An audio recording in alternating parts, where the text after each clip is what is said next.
জোরপূর্বকভাবে জমি দখলের অভিযোগ তৃণমূল নেতার বিরুদ্ধে। অসহায় দম্পতি মুখ্যমন্ত্রীর দ্বারস্থ। বারংবার অসহায় দম্পতিকে বেধড়ক মারধর ও শ্লীলতাহানি করার অভিযোগ। পুলিশের অভিযোগ জানিয়েও কোনো লাভ হয়নি। অবশেষে মানসিক রোগী স্বামীকে নিয়ে মুখ্যমন্ত্রীর দ্বারস্থ অসহায় দম্পতি। মালদার মোথাবাড়ি থানার রথবাড়ি গ্রাম পঞ্চায়েতের বিরামপুর এলাকার ঘটনা। অসহায় দম্পতির অভিযোগ, স্বামী মানসিক ভারসাম্যহীন রোগী। প্রতি মাসে স্বামীর চিকিৎসা করাতে লক্ষ লক্ষ টাকা লাগে। পরিবারের কোনো ছেলে নেই। অসহায় দম্পতির 2 মেয়ে রয়েছে, তাদেরও বিয়ে হয়ে গেছে। স্বামীর চিকিৎসার জন্য শেষ সম্বল ছিল 8 শতক জায়গা, সেই জায়গাও এবারে দখল করে নিচ্ছে তৃণমূল নেতা।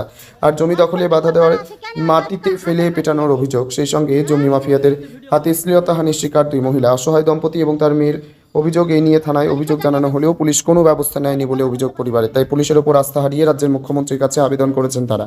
অসহায় দম্পতি এবং তার মেয়ের আরও অভিযোগ, তাদের 8 শতক জায়গায় প্রাচীর এবং গাছ কেটে ফেলেছে জমি মাফিয়া তৃণমূল নেতা। প্রতিবাদ করলে তাদের মারধর করা হচ্ছে। অসুস্থ স্বামীকে নিয়ে আতঙ্কে বাড়িতে থাকতে পারছে না তারা। তাই পুলিশে আস্থা হারিয়ে মুখ্যমন্ত্রীর দ্বারস্থ হয়েছেন পরিবার। এ বিষয়ে তারা আরও কি বলেছেন শুনবো। একজন মহিলা, তাকে মারধর করা, শ্লীলতাহানি করা, একটা জায়গা নিয়ে বিবাদ।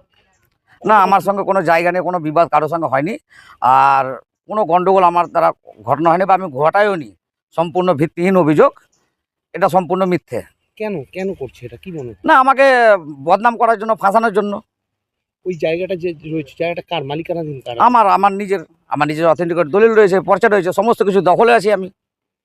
আপনার নামে তো অভিযোগ করেছিল, আপনি কোর্টে গেছিলেন? হ্যাঁ, আমি কোর্টে যাইনি, উনি কোর্টে গেছে, আমার নামে ইয়ে করেছে।